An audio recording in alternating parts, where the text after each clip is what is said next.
So finishing order, podium was exactly the same as last week, surprisingly enough. We had Max coming in at P1, and we had Lewis and George, Yep. P2 and P3, finishing out that podium, something I don't think a lot of people were guessing a couple weeks ago, that we'd have double back-to-back podiums for the Mercedes crew. P4, we've got Carlos Sainz, Perez P5, Leclerc P6, Norris P7, Alonso P8, Ocon P9, and Seb Vettel barely pulling in that last point at P10. I don't know, like, I will tell you that throughout that entire race, it was not until literally the last lap that I felt confident with that finishing order. Nothing felt like it was going to go as planned, between strategy, between pit stops, between people having wildly different pace, between completely different tire strategies. It was super spicy, and we had that rain just kind of looming around the track the entire time. So I was thinking this, and then felt pretty satisfied when Martin Brundle said it. What we have seen today is when all three teams are competitive. That's what it looks like. If you have 6 drivers that can all legitimately race within podium position, it becomes impossible to understand what is going to happen. And there were many parts in this race from, I think, kind of like after the first quarter, where it was like, it is impossible to try and work out every time someone comes into a pit, are they now going to win the race? Or are they this was not the most exciting race of the season, because it was lacking in a couple of things, I feel like, to kind of really take that, because you get the excitement in different ways. I would say this was probably the most interesting race of the season so far, because it has shown potentially what the second half might start to look like, which will be very different to what we have seen so far this year. The only thing I think we can really rely on is that Ferrari pit wall making terrific, well-reasoned decisions all the time. I mean, really, what more could you ask for? Can we talk about Ferrari in a minute? Can we talk about Ferrari in a minute? Let's just get qualifying. Just talk about qualifying real quick, and then we can start talking about them, because otherwise we're going to be talking about Ferrari strategy for the next hour, and we won't stop.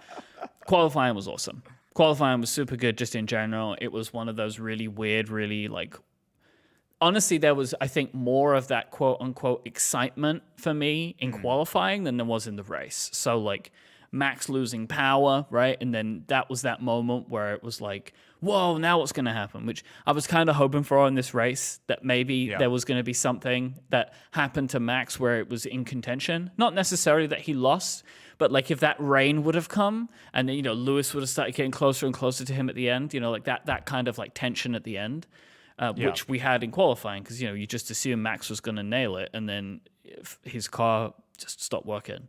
And then George just out of nowhere. That was one of the most exhilarating moments I've experienced watching the sport, purely because a lot of things in Formula One you can see are going to happen unless they're accidents, right? So you can see that somebody's gaining on someone, or you're seeing someone's sector times. But no one was paying attention to George because he was just hitting green sectors. But he had just the right mix of the three that he hit the fastest lap. And we only knew at the moment he crossed the finish line. It was super cool. Yeah, I think after the race, or after the qualifying, he kind of mentioned oh, this was one of my best Williams days of qualifying, where just every corner came perfectly. It was just kind of really, really flowing. And I don't think anyone was expecting. I mean, if you look at what Friday looked like for practice, Mercedes were absolutely nowhere. I think they were 1.1, 1.2 seconds off the pace, absolutely nowhere. And I think it just kind of goes to show that this Mercedes, no one understands it, right? The team, I feel are just wildly trying things. And it's just they don't really have an understanding of why the car works sometimes and why it doesn't. But thankfully, they've been able to pull some incredibly solid results out of it to, obviously not only get some double podiums, but to pull off a pole, which earlier this year did not look like Mercedes were going to ever be even remotely close to pulling off. This weekend in general, so we spoke about qualifying. Perez is out in Q2 as well. I don't know what's happened to Sergio. Last few weeks of Sergio have been bad, and it seems like there's no real reason that anyone has been, at least that Red Bull have been able to talk about. It just seems like something's going on with Sergio. It's less than ideal. But it's like one of those things where I believe in momentum, right? Like I think you as a driver mentally, you have momentum, right? And I think once that starts to slip away from you a little bit, it's easy for a little mistake to become a bigger mistake. And yeah, exactly. And you lose a little, a 100th here and 100th there, whatever. But that does start to add up as you don't quite have the confidence that you expect. Yeah, I think that was something that we were really seeing with Carlos for a few races this year, right? Where like he was losing the car, and then was also then not putting in what we would have expected him to do. And I think that was partly due to a lack of confidence, his confidence being shook by whatever, right? Whether it's the car or his own performance or whatever it is. So, okay, are Mercedes back? Well, obviously we're going into the summer break, so there's a 3-week gap, I believe, until the next race. So this is always a time for everyone to kind of regroup, figure out what's working, figure out what's not. George to go and lift some weights and, I don't know, go get fit or something. But the other thing that I think is interesting to think about is how close in some ways the top 3 teams are, but also in other ways, this race, I think, very much kind of emphasized Mercedes. I don't want to say that they've just been lucky, but when you look at the top 3 teams, Mercedes have had excellent reliability, a lot of very good fortune in races, a lot of good sort of strategy calls. I'm not saying that they're just lucky because, again, I think you also make a lot of your own luck. But if you had a luckometer, Mercedes are pretty far on the end of that, which I think has helped to flatter them throughout the entire season. My challenge to you there is I agree that has been the case so far this season. I don't think that was the case this weekend. I don't think luck was a component. I think it was a smaller component, right? Because obviously, with all the strategy stuff, I mean, Lewis did not, I mean, he was not expected to come up and cruise up and pull in P2. No, but he did. And it wasn't because anything bad happened. No cars went off. No cars went out. Like they had strategy, and their car performed better on the tires than Ferrari could handle. Something was going on with Ferrari this weekend where that medium was reacting for them like a soft tire, which led to, I think they were not expecting to two-stop this race, but they had to two-stop this race. And I think that was kind of across the board that ended up being a bit weird. But, they started on the medium. They were not expecting to have to go on another set of mediums, I would assume. I think you're 100% correct because they started. So remember at the beginning of the race, George was on soft and the Ferraris were on mediums, right? So you'd expect them to kind of extend that stint, but all of them came in around that same time. The medium was not working well for them. And the problem was the hard wasn't working for anyone all race. So essentially everyone who landed on that hard pretty much started suffering. And I think Ferrari just got completely caught out by the pace of their tire chewing abilities on that vehicle. Whereas Mercedes, on the flip side, has generally been one of their strong suits this year, has been fairly kind to the tires and were able to get pretty good sort of stint out of it. I was really surprised, even toward the end of the race.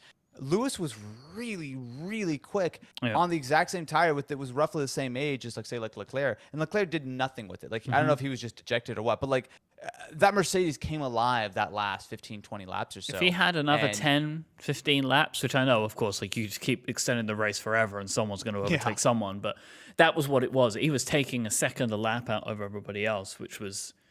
it's different, right? That's what I'm saying. That kind of performance... we have not seen from them. And it goes back to the reason I mentioned this. George got a legitimate pole position. And Max went out, sure, right? But the Ferraris were in there and they were hitting as fast pretty much as Max would have got anyway. Maybe if Max would have been able to pull in a lap, he probably would have gone a pole and George probably would have been second, you would naturally assume. But what I'm getting at is Mercedes have had a great hand dealt to them, and they have been able to take advantage of that with the best, with the best opportunities available. They've had luck, and they've been able to make it work. And as we said, that's part of the race. That's part of being a Formula One team. But this weekend they had pace, and they don't usually have that.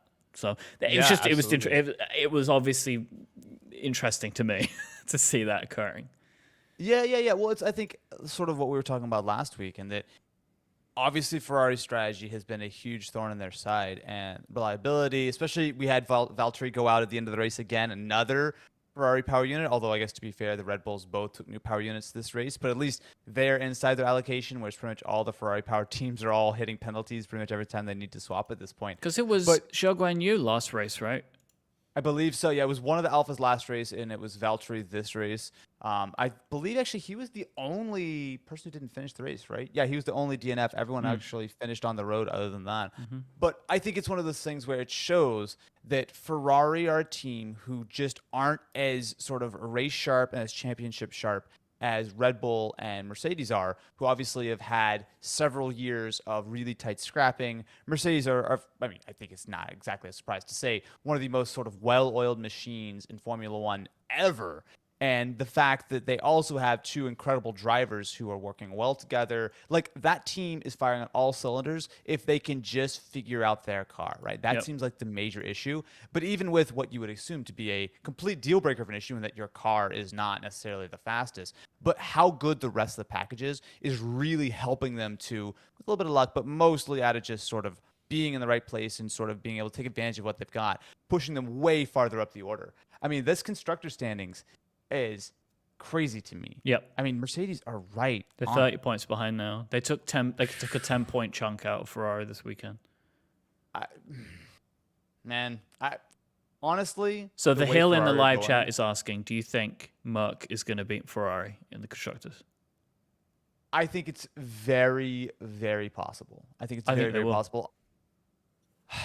I think they will. The problem is that the Ferrari does seem like still the fastest car this year, generally speaking, right? On single lap pace, it seems like pretty clearly the fastest. And in the races, it's right up there with the Red Bull, right? You think it's faster than Red Bull? I think a lot of times it's faster, yeah. I think think about how many points they've thrown away through unreliability and poor strategy calls, right? It's a huge, huge amount.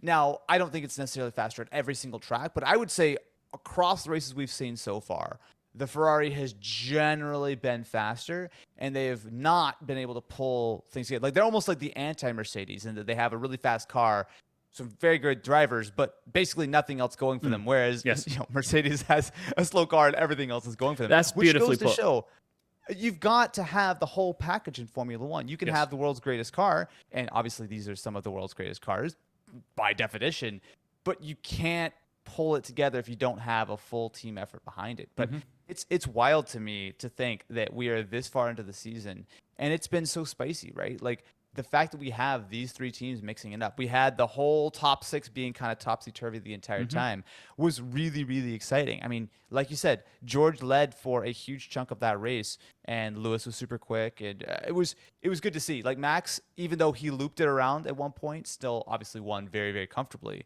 But that was not a sure thing up until the very end, right? Lewis was coming pretty quick. There was rain on the horizon. So I'm just excited to see, especially at a track like the Hungaroring, which, I mean, what was it? Monaco with walls is what everyone kept calling it. Like, clearly in the past, not a great track for overtaking. And while we didn't see like insane overtaking, I do think the strategy and the mixed up kind of tire situations and whatnot helped a lot. But we still saw some pretty good overtakes. There was some beautiful overtakes this week, today. I mean, it was mostly happening in the early couple of corners with the DRS assistance. But even then, there was some really fun stuff. There was a classic Max overtake on, I think it was Charles, which I didn't like it. It seemed way too aggressive, right? When they're coming down the pit straight and he just nudges out towards him. I don't like it. You know I don't like it. It was fine. It was fine honestly, because there was no contact, but I don't know. Well, I'll also actually, I don't Can think I just say real quick about Max? I'm sorry to interrupt you. I've realized something yesterday. In F1 2022, I race like Max Verstappen. I'm pushing people off left, right, and center. I'm diving for gaps that don't exist. So he is basically driving these cars like video games, but it works clearly. You know what, Mike? It's funny you mentioned that. I actually went go-karting yesterday, and I dove bomb about 20 people. And in fact, I actually tagged someone and spun them out yesterday. So you know what? Of the track. I was the Max yesterday. You're the Max in F1. We're all Verstappens, man. We get it. We're all Verstappens. Actually, really. I don't know about that. You don't want to be one of those, no? I'd rather be a Max than a Verstappen. There you go. That will work. But yeah, no. I think it's just interesting to see. I mean, obviously Max did a great job, but this race was, I don't want to say it was handed to him, but certainly he did a solid job, but everyone around him kind of gave it to him. I don't think I agree with that. I mean, he started from P7 and he made it work for him. And Red Bull did the right pit strategy, putting him in first, putting him on the right tires early. It gave him what he needed. I think that I think Horner kind of overdid it at the end, saying it was one of his best results ever, which I just don't think was accurate. Like, I've seen so much more exciting stuff from Max, but this was a kind of heroic drive from him, and he really made it work for him. He was very, very fast today. It was a very smart drive. Right? Yeah, like you said, it was not a lot of crazy dive bombs and whatnot. And honestly, I don't think anyone got too punchy this race. I think everyone was giving each other space. There were some good moves. There was some tagging. There was some tagging. Ricardo got a 5-second penalty.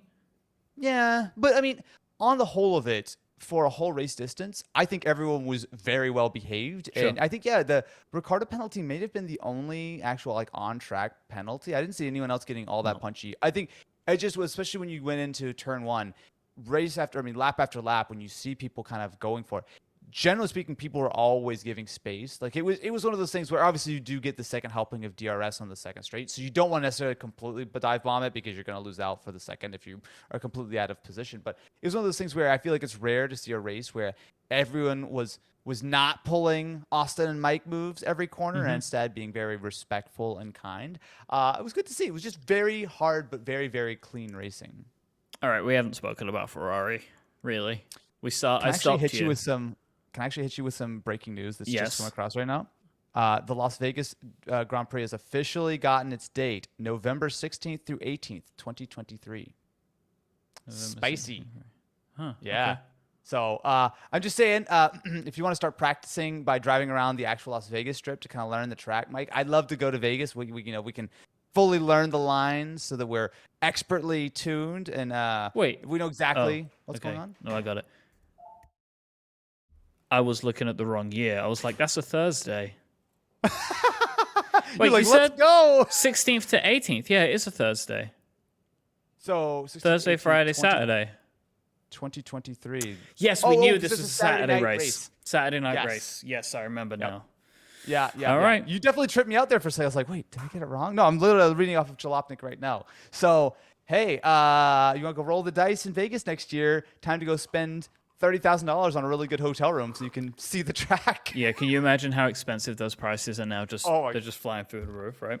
It is going to be ridiculous. But I look forward to that race. Honestly, this is one of those things, and we're a little bit of a tangent here. We'll go back to Ferrari just one second. But so many people I know who don't even necessarily like care that much about Formula One, sort of in like the SoCal area. I hear all these kind of people just saying, "Oh, I want to go to Vegas race. I want to go Vegas race." Like people are like, "You watch Formula One?" Like, "Yeah, I watched like a race," or "Oh, I saw like an episode of Drive to Survive." But so many people are going to be like heading out to that thing. Look, the sport is so hyped right now. It is tremendously exciting. All right. Okay, can we just do underperformer of the race, and then like we'll just do that now? Go straight to it. Like, might as well just do that now, and then we can talk about it. Right? Sure. Go for it. What are Ferrari doing, underperformer man? of the race? What are they doing? Like, I do not understand how this sport works from a technical level, right? Sure. I am a fan. I'm a new fan. Mm-hmm. One of the things I find really fascinating is when I see something happen and I say, why are they doing this? And then a few minutes later, they will say it on commentary. Like, the thing that really surprised me today was I could not understand why they pitted Sainz for mediums when he was already on mediums. I was like, this doesn't seem like a strategy, right? Like, it didn't, because then it's like, well, weren't you going for a one-stop if you're on medium? Like, that I couldn't understand. It's just basically every time they brought someone in to pit today, I could not work out why they were making the decisions that they made. It was really weird to me. So, of course, if you are a new fan to Formula One, the thing to understand is that you have to hit at least 2 tire compounds in the race, right? Mm-hmm. So as soon as Ferrari committed to the medium, they started on medium, they went to a second set of medium, they had to take another pit stop, right? Yep. I think the issue that Ferrari were having was that tire deg was really high, right? So they had to throw away that first set of mediums pretty quickly. They put a second set of mediums on, and I guess the ideal strategy would be to go medium, medium, then soft, which worked well for Lewis, who I believe did that exact same strategy. However, you have to make those sets of mediums last long enough to work. And the problem was that Ferrari weren't seeing that. So instead, the only other option, because you can't just run mediums the whole race, would be to put on the hard, or I guess to take 3 mediums, but that would be silly, although almost better than what they ended up doing. But you can't do that. And I think you can't do 3 mediums, as you say. You would have to do 3 mediums. Sorry, 3 mediums, then a soft to get all the way to the end. Which at one point, I did think they were going to do that with Carlos. Like genuinely, I thought they were going to go for that. They almost could have done it, but then the issue there is that because they didn't want to do that, they didn't think that was a good move. They put the hards on, but the hards just went nowhere, right? And I think it wasn't a surprise. No one expected the hards to be good. I believe Pirelli were even saying like, "Hey, the weather, they're not going to fire up. Like, we don't really think the hards are going to be the move." So no one really thought that hards were smart, but I think Ferrari probably got caught out by the fact that the mediums were not holding up. With the decisions that they made at the times that they were making them, with what the car was doing, all they could have done with Leclerc was to put him on the hard tire, right? I understand why they did it, but at the same time, we knew at that point the hard tire was bad. Like, this is what I mean. Like, if it was reversed, I think it was Carlos that pit first, and they put a set of mediums on, and I was like, why don't you go to hards here, because it's 20 laps in, right? Because we didn't know then, but they put on mediums, which was a surprise to me. And then when we knew the hards weren't working from the other teams that had them, they put them on Leclerc. And it's like it was just like I felt like I could not get my head around what they were trying to achieve today, and it ended up kind of being pretty embarrassing for them, I think. Again, absolutely. Absolutely. I mean, I think the only, with, of course, the benefit of hindsight, I think the only way they could have potentially made that work, if they really were not able to eke out any more of the mediums, was to 3-stop it. Medium, soft, medium, medium, or something. Like, I think they would have had to do something like that, because clearly those hards went nowhere. But the problem was that toward the end of the race, maybe they just weren't pushing or whatever, but even when they both bolted on a set of softs, neither Carlos nor Charles really went anywhere. So I just don't fully understand what was going on, but clearly, I think, to me at least, I think the very clear issue here was that Ferrari way overestimated the amount of sort of tire deg they would have on those mediums, and as soon as that was done, they didn't have a solid backup strategy for it. I mean, they could have even started on the softs like George did, if potentially, but like, I just think they misjudged that, and from that point, especially because the undercut is so powerful at the Hungaroring, they just were along for the ride. And that is never the way you want to be when you're trying to drive strategy, is just being like, grab those tires, I guess. Yeah, it's super unfortunate. Like, I don't know. It's ridiculous. But I think it's one of those things where it's easy for us sort of as the back markers to criticize. But also it's one of those things where I always want to give, it's difficult, benefit of the doubt, blah, blah, blah. But when this is consistently happening, race after race, and you see a championship which has been, I don't want to say quite thrown away, but I mean, clearly Ferrari are out of it at this point, right? Like, I mean, I think it's easy enough to say that short of something spectacularly going wrong with Red Bull, Ferrari have lost the 2022 championship. Yeah. Both driver and constructor. I don't think anyone will catch up constructor-wise. I mean, something terrible could happen to Max, right, in a bunch of races, which could change things. But I actually don't even know if it would be really possible anymore. This is the thing of, like, I know what you're saying, I would give him benefit of the doubt, but like my kind of point on that is, one, I was questioning it at the time, so like, I mean, what the hell do I know? And I couldn't understand it. Two, it didn't work at all, anything that they were doing. And three, this has been maybe the third race in a row that we've been able to sit here and say, what is going on with Ferrari? You've seen that Chamber video, right? Yeah. I saw he was tweeting during the race, like, do I have to make another one of the videos? I really recommend it. People should check out Chain Bear anyway on YouTube. Yes. It's a really, really great Formula One not commentator, what would you call it? Content creator. Yeah, content creator will work for me. Yeah, he makes great videos on Formula One in general. Not only, like, he doesn't necessarily do like sort of like every race recap. Lots of explainer videos, which I find really helpful. Yeah, and I think his content is very well suited to a newer fan who is not, completely familiar with a lot of things. In fact, he has a lot of slightly older videos that still do really well, like what is DRS and that kind of stuff. Yeah. Highly recommend Chain Bear. But yeah, it's just, I keep coming back to the idea that after the last couple of years, and specifically after last year, Red Bull and Mercedes are just better teams right now, right? And Ferrari, this is not like a new thing that Ferrari like have been like they challenged, a few years ago with Seb. Like they were up there, they had an incredibly fast car, and again, it was strategy and maybe a little bit of issues on Seb's part, but like Ferrari as a team are not as well oiled of a machine, right? Like there's just chaos. I don't fully understand what's going on, but like they're just not operating as a team on the same kind of level. And it's one of those things where Ferrari gets a lot of flack because, it's a different way they run the team compared to pretty much everywhere else. There's always been a lot of pressure at Ferrari. There's always been a lot of I think it's going to be very unlikely at this point that Binotto is going to keep his job by the end of this year, right? I mean, I think there's always constant pressure. Like, hey, if we're not winning and we're not completely dominating, then you're fired, and we're going to keep sort of like churning through sort of. I mean, I remember there were big rumors that he was going to be out last year. Yeah, and I think they gave him some more time, which seemed like the right call. But I mean, I think at this point it's just like something is not working, and it is not like.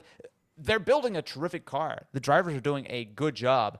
It's just a matter of reliability, and it's definitely an issue of strategy, especially lately. I mean, they've thrown away, 3, 4 great finishes at this point through like issues like Monaco and here. It's just like everyone has problems. Everyone makes the wrong strategy calls sometimes. But Ferrari it's almost easier to bet that they're going to make the mistake versus make the right call. And that is not the way you could ever win a championship. Much less, that's the way you end up behind Mercedes, which is a car that is a second slower a lap at some courses. Not anymore, baby.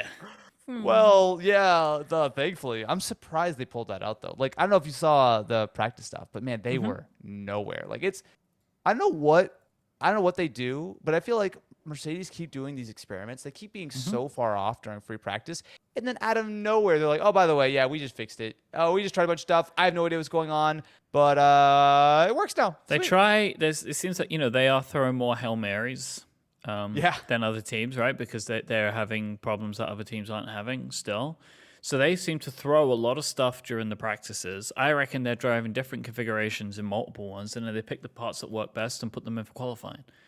Which is why we keep hearing, the driver's like, this is the worst it's been. Like George is saying, like, this is the worst it's been. And then he was pole and then came third. And we got another double Mercedes podium. Like, they are still struggling, but they are struggling way differently to 10 races ago. Yeah. Before we go on to the official awards, I guess the rest of the awards of the race, was there anything else? Because I feel like this is one of those races that because there was so much action up at the front, that there was not a lot of attention paid to the midfield. But, I mean, Lando was the only non-Ferrari, Red Bull, and Mercedes to not get lapped. Had a very solid race. I mean, he started was it 4 or 5? I think it was 4. Yeah. Like, he had a really, really great quali, but clearly didn't have the pace of the faster cars. And I think generally, like in most races, there would have been, some unreliability or some crashes or whatever that would probably help to promote him a little bit. But I think he had a very lonely race completely by himself the whole time. But I think it's worth a shout out to Lando. Was there anyone else in that kind of midfield that maybe weren't like the favorite backmarker of the race or anything like that? But was there any other kind of action on track sort of in that midfield that jumped out to you? I enjoyed Alonso's race today. I did too. Yeah. He was very salty. Yeah, I really, I was...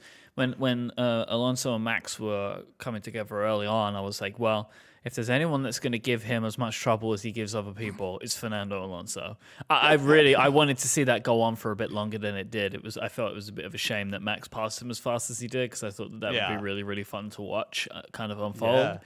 But yeah, I think you're right. Honestly, there was so much happening in that top 6, and it's the first time it's happened this season when really it should have been happening all season.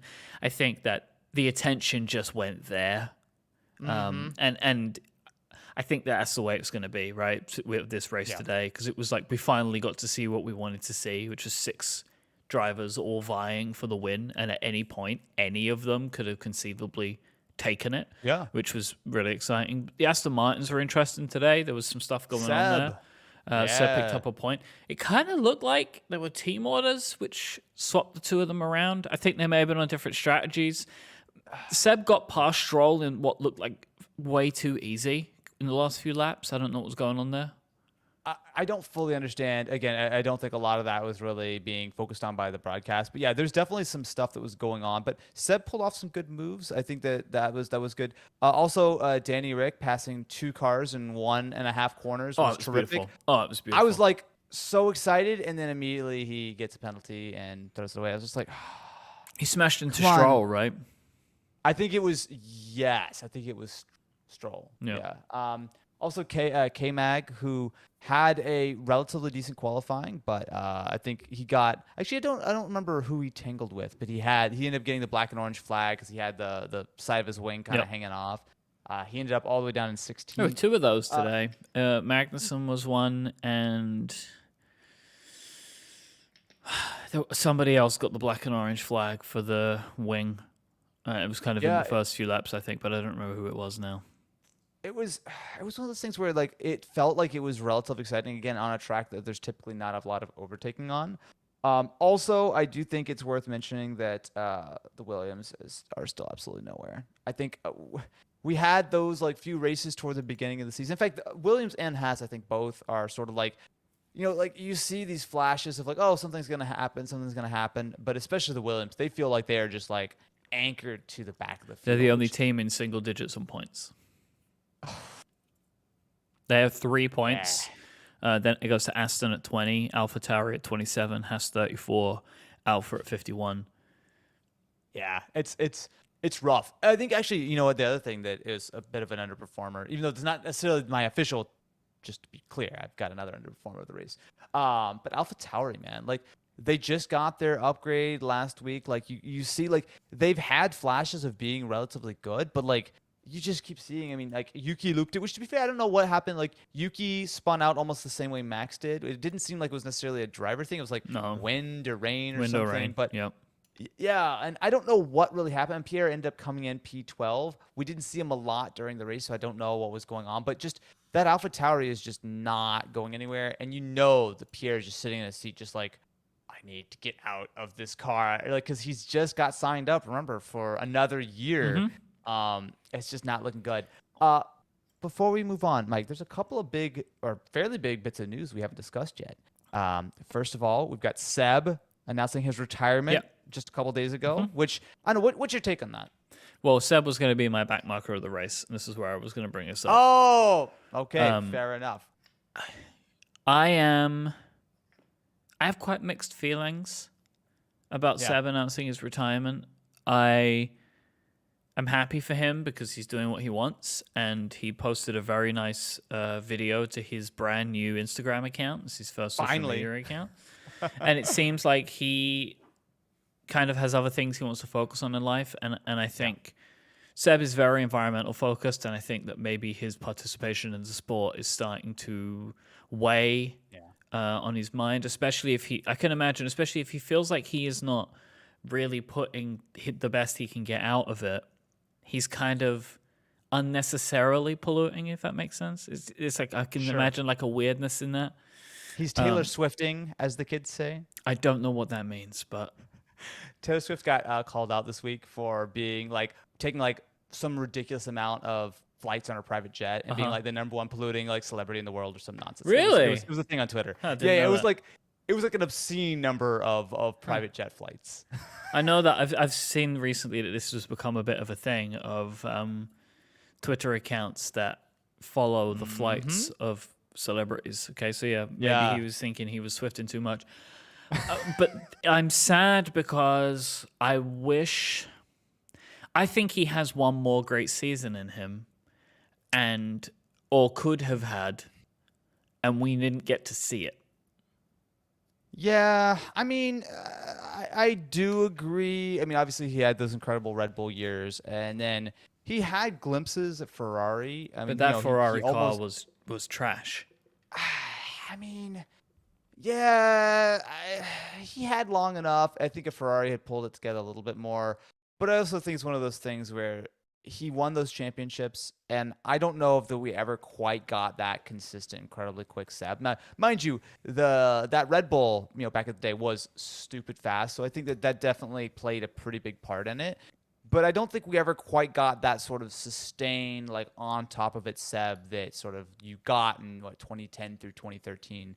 So I think it's one of those things where I personally am a believer in going out on top instead of hanging around and sort of being a back marker for. Yeah. I think it's it. And obviously this is just pure conjecture, but the Aston Martin team on the inside doesn't sound like the greatest place to hang out with senior and junior Stroll running the show. And it seems like there's a lot of pressure. It just doesn't seem like a fun, happy environment to be in. Sure. And I'm sure that, or I would assume that would probably lean into Seb being like, you know what? Especially because I don't know if you saw, apparently he didn't really give the team a lot of heads up. Like apparently the team were kind of expecting him to continue, and he's like, peace. And they're like, oh, yeah, sure. It was like, it's one of those things where I'm just going to just make a guess, and I could be completely wrong, but I'm going to make a guess that maybe the dynamics there weren't quite as friendly as they could be. I can see that. I don't know what that says for driver lineups now. I guess this is the beginning of silly season. We are going into the summer break. This is, if you're new, silly season is the phrase given to when a lot of driver moves start to begin between teams leaving, new people coming in, drivers not getting their contracts extended. It tends to start around now during the summer break. Last year was obscenely wild. This year will not be, because a lot of drivers have already had their contracts extended. But last year there were huge amounts of dominoes to fall, which started with Mercedes and who was going to be the Mercedes driver, and then what would that do for Bottas, for Williams, etc. Like that was really exciting. This year, prior to silly season beginning, a bunch of people have already announced their re-signing, right? You've got Perez has re-signed. You mentioned Gasly has re-signed. Lando has already signed up for 1,000 years at McLaren. And so we're getting to that period, and seems like the general consensus right now before Vettel was Latifi won't re-sign, which we've been talking about. So who's going to go in at Williams? And there is still a big question mark around Daniel Ricciardo. People are not convinced that he will, but I doubt that anything will be announced for that during the summer, if that is going to be the case. I reckon that would probably be a decision made towards the end of the year. Yeah. So to me, I feel like the Latifi seat and obviously the Seb seat are the real sort of prizes right now. Latifi has, I think it's fair to say, had his run. I don't think he's a terrible driver, but I just don't think that he is. While that Williams is bad, I don't think he is doing any. He's not pulling anything out of that Williams that I think another driver such as Oscar Piastri, who I think is, if he does not get one of these two seats, I am going to be shocked. Like I think Piastri has come in with an incredible CV. He was, I think he was one of the lower formulas plus F3 plus F2 champions back to back to back. And he's been on the sidelines this season. I believe he's a reserve driver for Alpine, although the rumors that his contract is basically Alpine has to give him a seat. Otherwise, he can just do whatever he wants. So because Alpine is full right now, they don't think they can really place him anywhere. Wouldn't he be? I heard he'd be alone, though. So I think that's the problem. If he went to somewhere, then he would be loaned out to them. I think that was a concern that Williams were having.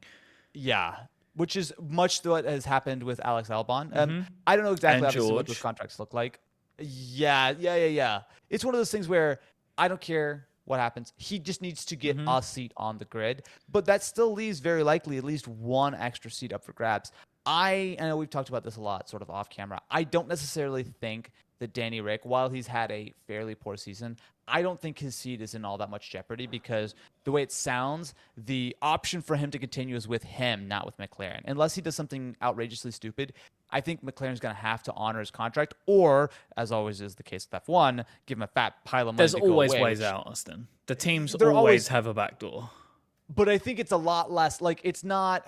I think it's going to be a little bit more difficult. Like, I think if Danny Rick wants to continue, I think he will be able to continue at McLaren unless he does something really, really wrong. Because the other side is, who would McLaren pick to replace him, right? Like, I don't think there's a really clear, obvious answer.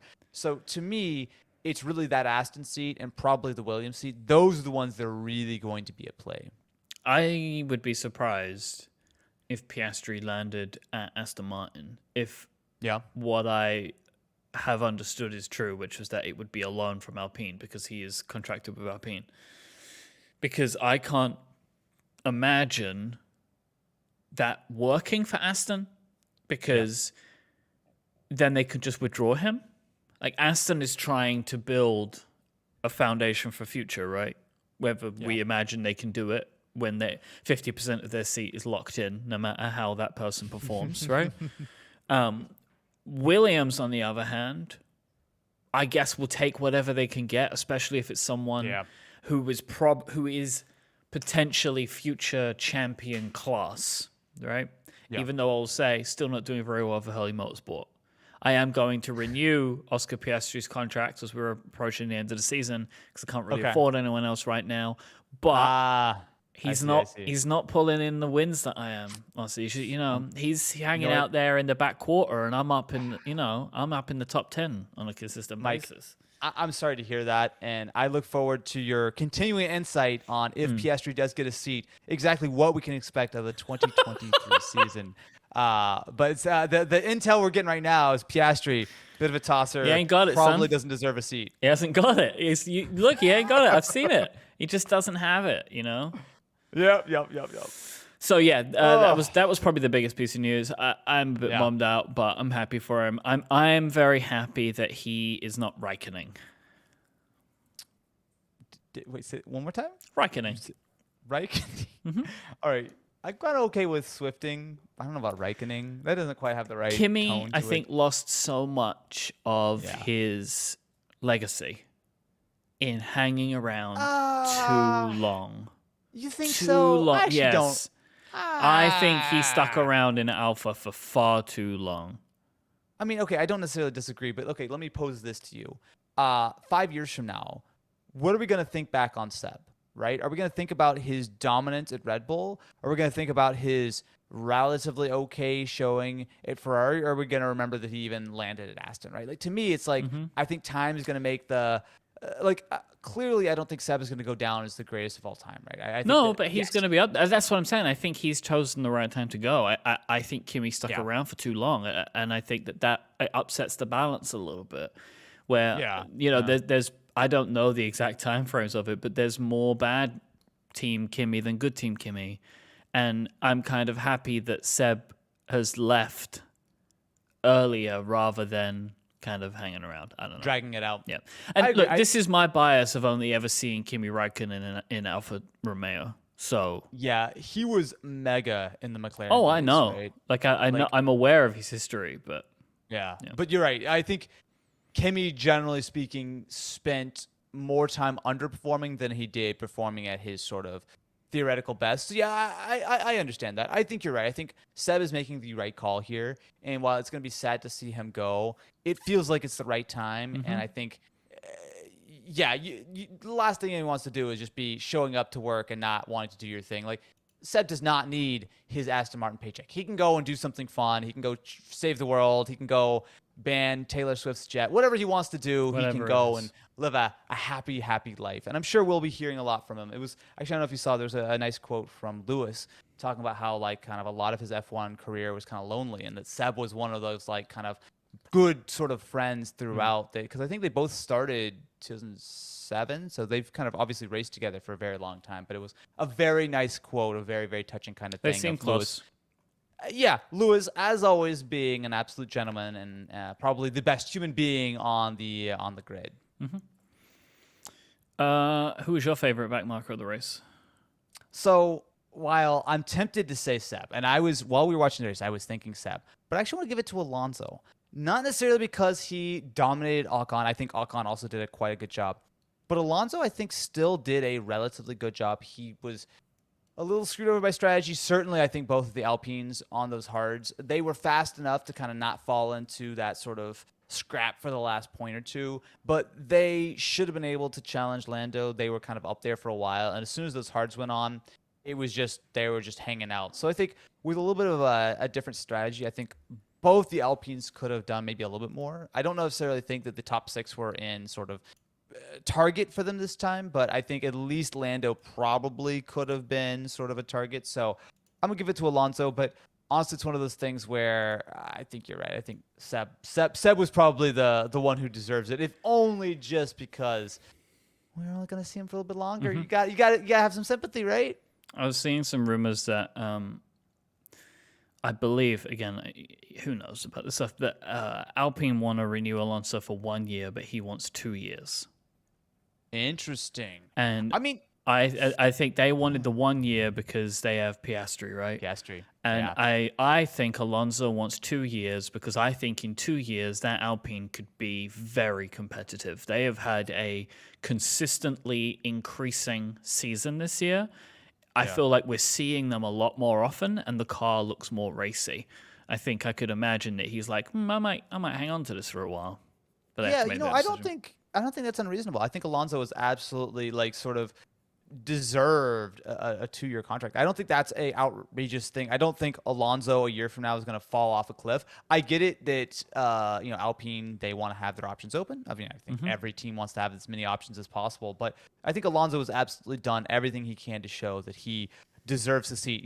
I think he gets a lot of crap for being the old man on the grid and everything and all this kind of thing, but it's like I feel like one of his go-to lines lately has just been like, "Oh yeah, if someone else, there's young guys who need to come up through the ranks. That absolutely makes sense. There are other seats available." Like, AKA, I'm out here. Like, don't like, he is doing his job and he's doing an incredible job. So I don't think there's any reason for Alonso to get booted anytime soon. I'd be very happy to see 2, 3, 4 more years of Alonso out on the grid, which 2 years probably what we should expect. But yeah.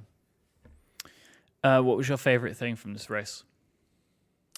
That it was a good race. I mean, there were a lot of good on-track moments. I think there was a lot of sort of questioning, and Max for a little bit had that problem where, he was losing some power, something wasn't sounding right. He obviously looped it. A lot of on-track action, but I think just the overriding sort of memory for me, I think from this Grand Prix is just going to be, it was unpredictable. There were a ton of cars in the mix. I think another testament to the fact that these new regulations and these new cars allow the passing and allow the following to be so much better, but also just, you had the threat of rain, you had all the different strategies. Like there was really very little kind of downtime in the race. There was always something going on. Someone was always about to catch the next person, pit stop. It was just very unpredictable.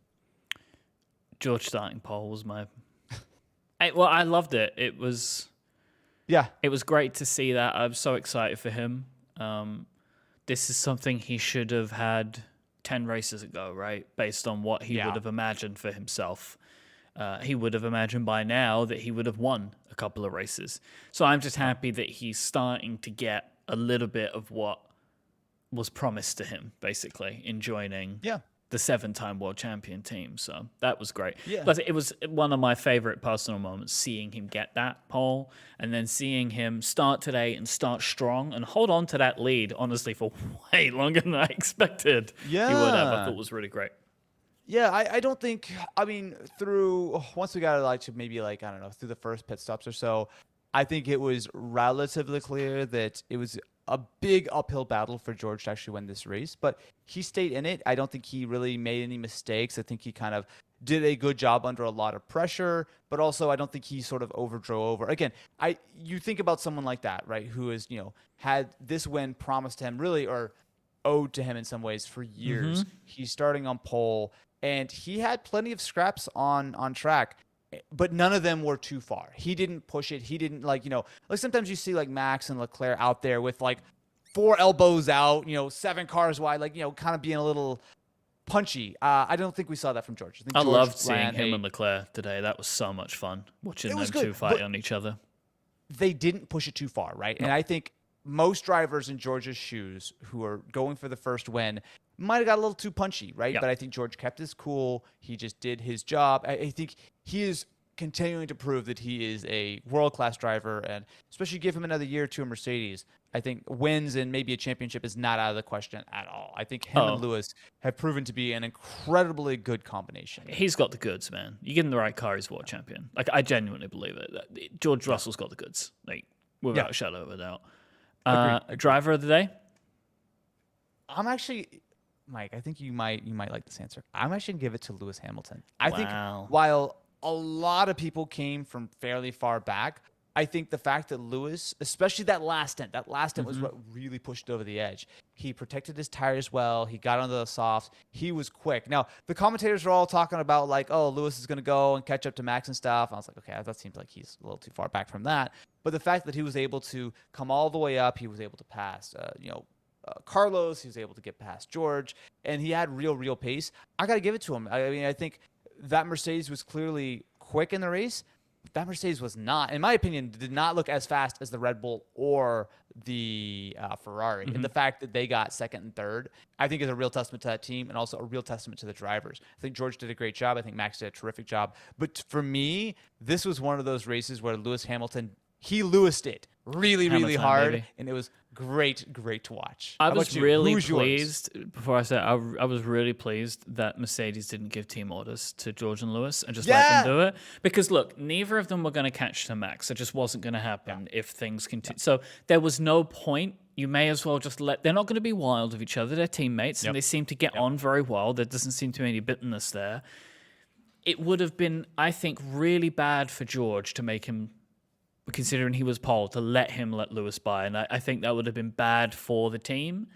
This way, they had a little fight. It was nice. It was simple. And Lewis got his win. And everyone's going to feel better that way. Lewis isn't going to feel like it was handed to him. And George isn't going to feel like it was taken away from him. I think that they handled that. That was smart. And that was very smart. I would say Max Verstappen was my driver of the day. Is this the upside down, Mike? Are you a Max fan? I'm a Lewis fan now? I'm not, no. There's no fan in here. You've just been maxing it so hard on the track that you can't help but bond. Yeah, it's just we're sympathetic on that. He just drove a fantastic race, start to finish. And considering he was nursing an issue of some kind at one point, he span at like that. For any other driver, that would have been the end of their race. They wouldn't have recovered from that. But he's just like, whatever. He just shrugs it off and keeps going, and then finishes it with a 7-8 second lead. It was really fantastic. But considering the fact that we have to reach a consensus on our driver of the day, I'll let you win, baby, Lewis Hamilton. Oh. I'm going to say, this is like some character development, Mike. I will say one thing that I think Max deserves a lot of credit for. I don't know of any other driver who spins out but like does perfect 360s and keeps going as often as Max does. I feel like so many people, when you spin, you're into the wall or you're way off the track. I feel like I can think of 3 or 4 opportunities right off the top of my head of Max losing the car, looping it, then not only just like sort of keeping going, but like spinning, doing the perfect 360 and just keep going. Like I think Max, he spun out and he lost like what? 4 seconds or something. Like I feel like so many people would just get a little out of shape, spin it, try to catch it, go into the wall or whatever. Max is just good at that 360, man. Like I think when he knows he's about to lose the car, he's already setting up to keep it going, which is certainly some luck involved, but is incredibly impressive to me. Like that's a skill you don't think most drivers would have. Is like 360 with style. I think that comes from skill and reaction, and the fact that he keeps calm and confident. Yeah. Those things don't shake Max Verstappen. That's why he is this year will be a worthy world champion. Yeah. He doesn't let the... I'm actually not going to finish that sentence. Never mind. Ignore what I was about to say. He keeps his calm and composure and needs no underwear changing whatsoever, whereas everyone else pretty much would at that point in the race. I recovered. They spin out and they stop and they have to collect themselves for a second. And obviously, right? Because when that's happening, you don't even know where you're going. And and also, I think a lot of drivers would be like, am I just going to start and hit someone else? Where I think Max... he is so headstrong. I think for him, it's kind of just like, I'm just going to keep going and just see what happens. And like, I don't think he's putting people at risk here. It's not what I'm saying. But I think that he doesn't have that in him that makes him hold back. He doesn't hold back from this kind of stuff. And we see that in his driving constantly. And I think that's what leads to he could take a spin and just keep going because he's Max Verstappen. That's what he does. Yeah. Sherlock in the chat has a great quote. This is the first time that Max or Lewis, neither of them have qualified in the top 6 on the grid in over 4 years, and yet they still got a 1-2.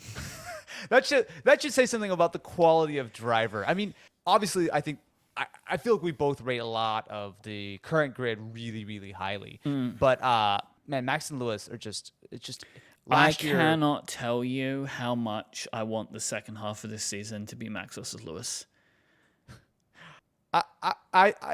think so. I think I want to see that. I'm a little afraid to see that again. No, I think I agree. I've missed it. Look, and all of the marketing still wants that too. You know what I mean? Everyone wants it. Like, I desperately want to see the two of them go back at each other in the at least for one race. Season. I'll take one race. I'll take one race where they're super competitive and they're back and forth. I don't need the whole season.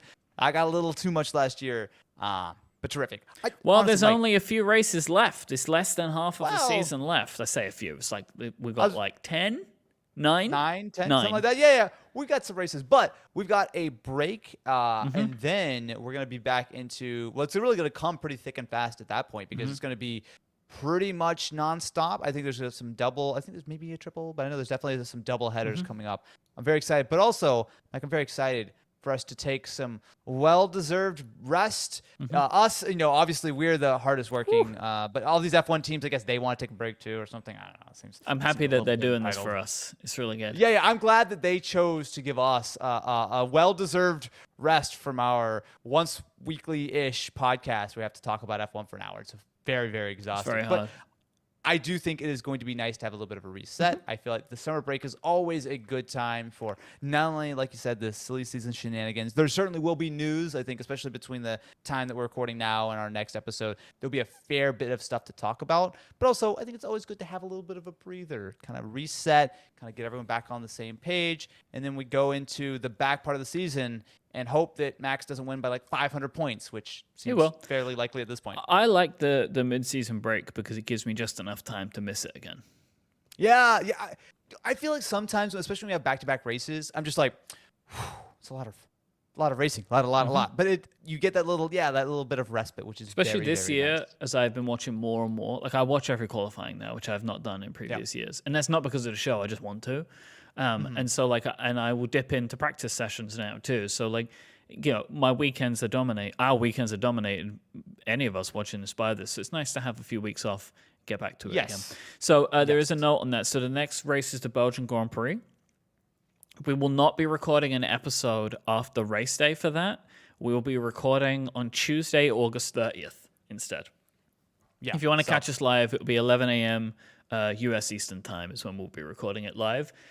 I won't be available that day, so we're going to record it. We don't want to miss another race, so because especially it'll be the first one back, and I'm sure there'll be tons to talk about. So we will be recording on August 30th. So it'll be a slightly different episode because we won't be doing instant reactions, but it feels like a good one to do it because there'll be a ton of stuff to talk about, I'm sure, from the season break and whatever might happen in Belgium. Absolutely. I'm looking forward to it. I'm also looking forward to maybe getting a little extra sleep on that Sunday. That seems really exciting too. I'm very, very excited about that one. So nice little change of pace, a little rest, or a little bit of relaxation. Never did anyone any harm, probably. Don't forget, you can, if you watch the video, you can catch the audio of this show. If you just want to be able to consume it when you're driving your car or whatever, you can go to backmarkers.fm to get that. Or if you want to watch the video version, which includes our post-show cooldown, it's at backmarkers.live. We are at Backmarkers Live on Twitter. We'll be back, as we say, on August 30th with another show recorded live, so you can come and hang out with us then, and we'll be posting the audio same day as always. So until next time, say goodbye, Austin Evans. I'm already on my siesta. See ya in a month-ish. Tried to do the math there, and I couldn't do it. It's like it's 29 days or something. It's close enough to a month. That. It's close enough. All right. Stop audio. And cut.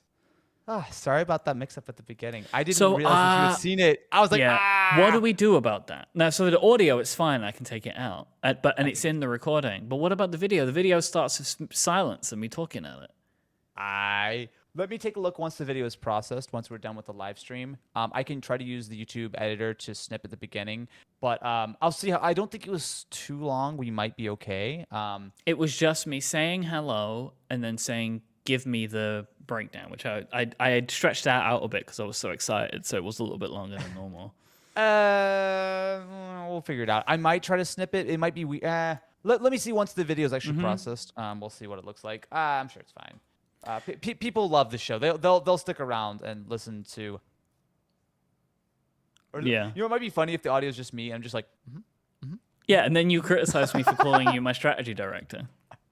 Yeah. So it sounds like I'm just like an absolute, just like talking a bunch of nonsense. Yeah, I don't know what happened. OBS reset all my settings again, which is really annoying. Yeah. This is the difference between Mac and PC. This stuff never happens on the Mac. It drives me mad. Yeah. No, that's the thing. So for everyone who's watching in the cool down room, the way we record this show is unlike, I think, anything Mike or I do, right? Because obviously we are quite a number of miles apart, so we obviously have to do it remotely. But also, it's a very sort of jank sort of setup, and that sort it's of very Mike is the one who has Mike's PC is the one that's actually hosting the live stream. So I have my video and audio, which is routed to Mike, which is then ingested into OBS, put together. So Mike is live doing all the graphics and everything as we're recording.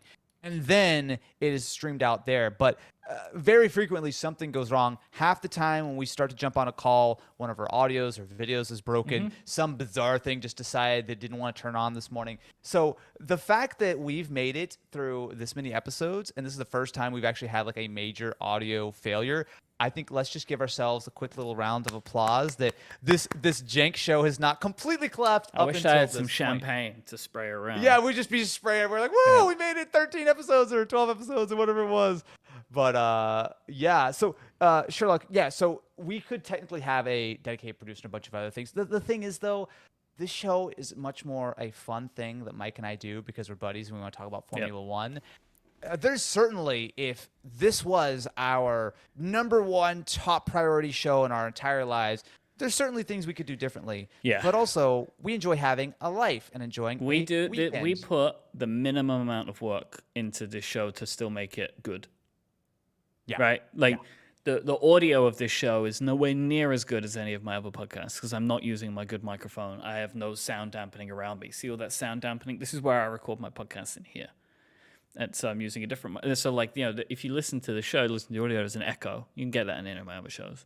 But it's because I don't want to move this to cover me every weekend, right? So we do this as like, this is the fun thing for us, and we just do just enough to make it look good. It's like, you might notice if I've stopped recreating the graphics because I hated it. I hated typing it in, so now I just screen capture. Our good friends over at motorsport.com are suffering from a big 404 outage today on there. Someone messed up something, I think, when they were trying to update their results, because they have just not updated their results today. Angrily F5ing, and they've taken the whole site down. So luckily, this was one of the very few times where the official F1 website was able to get they take ages to put their results up. I think if there's any contention that it might shift around, they don't publish it. So actually, I think that you're probably right. I think they probably intentionally do that if there's you're right, any kind of potential penalty or whatever. They don't like to publish it. Yeah, this is one of those very rare cases where there really were no major penalties. But yeah, man, I'm just so happy. Like, I was so, especially after last week, I was so expecting this to be a boring race. But then, you saw like the rain and stuff. But we didn't even need the rain. Like, I mean, I'm not gonna lie, I would have loved to see rain. And obviously, it really did sort of start raining at that last lap, to the point where we were a few minutes later on the race, or there was maybe one safety car or something, that we could have actually had that rain really impact things. But the fact that it was such an interesting, exciting race without the rain, I think was super, super exciting. There was one comment earlier I saw, which was, I don't think Mike can ever let go of his support for British drivers.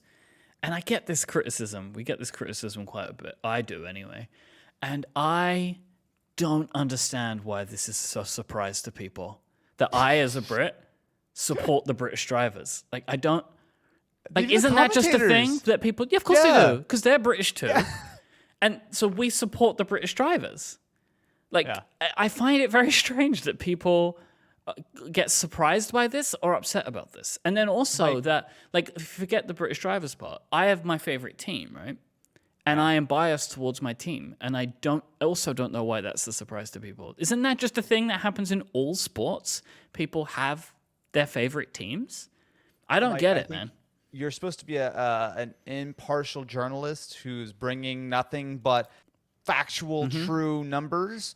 And if you try to inject this thing called opinion in the show, that's clearly unacceptable. I don't know why people think that bias doesn't exist and like get upset when they think that. Like, the best one, like, I know this is referred to a lot, is that video that MKBHD did, where he was like, everybody has bias, and to try and assume that you don't is is ridiculous, right?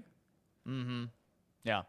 Well, my love for Nicholas Latifi will show no bounds, and I will not apologize for supporting the future 10-time world champion on the grid. Wait, what? Why are you such a fan of Latifi? Where does that come from? I just made that up off the top of my See, head. like, this is the thing. Funniest. As soon as there is an American driver, right? Everyone's going to stop complaining about this, because then all Americans will love their American driver. This is only a problem because there are no American drivers. Like, yeah, but no one really loves Haas in America. Because nobody thinks of them as an American team. Yeah. It's like, that is true. Mercedes aren't a British team. Yeah, that's a good. Well, but they're factories in the UK. But they have is it the Austrian or is it the German anthem that plays when they win? Yeah, so because it's it's German, owned right? By, yeah, so I think the actual ownership is split between Mercedes, the company, by Ineos and Toto. I think they're all 33% owners of it. But I think basically all of the Mercedes F1 employees are based in the UK. Yeah, so many teams are based in the UK, but they are they have the German anthem. They are technically a German team.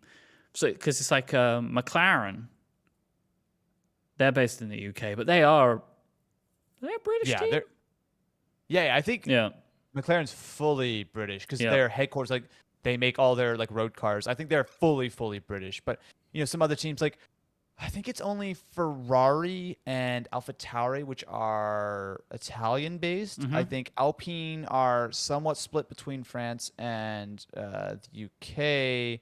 And then, I guess Haas are also partially, they have like some base in Italy near Ferrari. I think those are the only teams that have significant presences outside the UK. I might be forgetting someone, but I think everyone else, because Red Bull is UK based too, fully right? UK based. Yeah, I mean obviously the Red Bull like as a company is based in Austria, but I don't think any of their F1 operation or no significant part.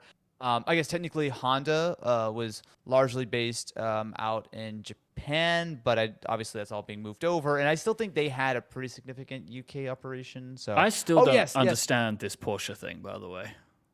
Oh, I was going to talk about that. Also, Mike has a great point. Sauber is actually based in Switzerland. Mike, you're 100% right. That's the one I was forgetting. Sauber is the other one, because this is actually a problem for the teams, because when they're trying to attract new talent, not everyone, like when the vast majority of the F1 world lives in the UK, not a lot of people want to move to other countries. But yes, the Porsche thing. So there was a leaked document that I believe was through the Moroccan government. Strange. That Red Bull is. This is funny to me. Like, this is where it came from. It's like, okay. You know what? I feel like in the tech world, you also see a lot of weird leaks from like FCC equivalents in other countries. And it's basically one of those. It's an anti-competition legal thing. Exactly. But the paperwork has been filed for Porsche to purchase or merge with 50% of Red Bull Racing, which there have been a lot of rumors that as of right now, it seems like for 2026 there will be Porsche being involved in Red Bull in some way. I think it's a parent company. It's not Red Bull Racing. It's a Red Bull parent company that would potentially include the ability for. It's quite complicated, I think, right? Yeah, because obviously all of the race teams are their own companies, and they just happen to be owned by Mercedes or whatever. But they're all their own sort of separate entities. But regardless, it seems like a very deep collaboration with Porsche and Red Bull, which is exciting, right? And then the other side of it is that while it's supposedly 50-50, as with a lot of these things, I think there's room for wiggle. Like, for example, it seems very likely that Audi are going to buy Sauber, who run the Alfa Romeo operation. Because right now, Alfa Romeo are really just Alfa in name. Like, it's a Sauber team. It's just really a sponsorship. What is Sauber? Else. Sauber is one of the oldest independent teams, right? So Sauber have been around for quite a long time. They had a very successful history in like sort of sports car racing and whatnot. Like, I don't know if you remember like the old silver Mercedes and like Le Mans or whatnot. That was run by Sauber. They've been in F1 for 20 something years or so. But they've essentially sold the naming rights of the team to Alfa. So it's not really a works Alfa Romeo team. It's more so just the sponsorship. But it seems like Audi are trying to purchase the team, invest in the team. It's still not entirely clear what kind of form that's going to take, but it does seem like Audi are going to take over part, if not all of it, and they may just do it in chunks where because the Porsche thing, I think, it won't happen until the rules for the 2026 engines have been released, right? Yeah. I think all of this is in targeting that sort of 2026 rule regulation, because it's still not really clear what the cars are going to look like in 2026. Clearly, the engines are going to be quite different, right? Which means it's a little bit of a reset for all the teams. So, if Porsche wants to try to jump in, or if Honda want to come back, because Honda have been making some noise that they might consider actually making their own works team, which might be a little too late for, but it would be very exciting to see. But yeah, I think 2026 is the year we're going to see all of this. The only question mark to me is that if Audi start investing in Alpha, they actually may rebrand that team as Audi earlier, potentially, because it seems like that might be more of a phased thing of like, hey, if you hit the milestones, we're going to purchase more and more and more. But until any of these deals are complete, it's hard to say. But the Red Bull and the Porsche thing seems like it's fairly close to being announced. In fact, it may actually be even announced during the summer break, because they're, as you saw, already announcing and sort of, or filing like paperwork and whatnot with government saying, hey, 50% of this is going to be together with Porsche. So it's going to be exciting. Yeah, I don't really know what that means, though. Like, I really don't. I can't fully foresee what the result of this will be. Are they going to be Porsche Red Bull? Like, I'm sure. Yeah. Well, because Porsche have had some Formula 1. I think Porsche are one of the major sporting racing. I mean, they're obviously a big racing team, right? Yeah, they've never had a racing quite company. the Porsche like sort of Formula 1 pedigree. I think that's one form of racing that Porsche have dabbled in, but never been super serious about for an extended period of time. So I think it's one of those things where Formula 1 is more popular than it is almost ever been, or at least it's incredibly popular right now. I wish that we would see one of these as a new team, as opposed to all these companies just buying into existing teams. That was the Andretti thing, right? Yeah. So, Michael Andretti was trying to get another grid slot, and technically, you can. I think Formula 1 set up for 24 drivers instead of 20 right now, or something like that. There's definitely room for more if necessary, but the problem is that none of the other teams really want to share prize money. And it's one of those things where the Andretti operation has not had any real success in trying to break into the grid. But there's always teams we're talking, but I think it's tough. F1, the company's best interest to increase the overall prize money pot and bring in more teams. Because clearly there's more money in the sport now than ever. Like, I think that's the way to handle this. That's the argument, but the existing teams are like, yeah, but we stuck it out through the tough years, so now we want to start making profit, which I understand is that. Fair enough. I understand that. Yeah. But I still think you could have still more money for everyone and another team. I just think it would be fun. Let's just like bring more people in and like shake up the sport even more. Like, why not? I agree. I would love to see at least one more team join the grid, but it seems likely that right now it'll probably be Porsche and Audi who are merging / taking over existing teams. Maybe Honda throws something in there, but it's hard for me to wrap my head around how Honda would do that, since they've kind of already split from Red Bull, unless the only thing I can possibly think is that Honda would try to buy like AlphaTauri and try to build that into a true works team, which I think Red Bull would probably be fine with if the money was right. I mean, you think about it. I mean, Red Bull is of course a drinks company. If they have built these two, Formula 1 teams over the last 15 years, suddenly they've got Porsche paying, I'm sure, an obscene amount of money to join the world champion team and to merge with them, and then they can sell their sister team off for a very, very hefty sort of price. Doesn't it benefit them to bring the drivers through? Well, yeah, but I mean, if Red Bull, after spending all this time getting all this marketing out of the F1 teams, could then cash out billions of dollars by selling or merging or whatever the teams, you got to imagine they're going to be okay with that, especially if they still own a stake and still could brand a lot of this stuff with Red Bull sponsorship. You got to look at it from an investment standpoint for them of like, especially, Red Bull is still family owned, right? They're a private company. I actually believe so. I'm not super familiar with the corporate structure. I just know that Mr. Matterschitz, which is a great name, still runs Red Bull pretty much since the beginning, really, or at least since the beginning of the current. I know it was technically it was a Thai brand or something, and he like bought the rights to it or something. I don't remember exactly how Red Bull started, but I know that like the Red Bull that everyone knows has basically been run by the same guy and the same family, pretty much. Still in the family.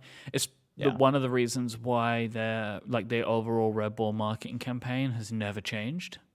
Yeah, is that the family decides, because I cannot believe that they are still running the same ads that they have been running for 30-something years. The cartoon ones? Yeah, the Red Bull gives you wings. Yep. Considering how much they do in extreme everything else, right? It's just so weird to me that they still run that same campaign. It's very weird to me.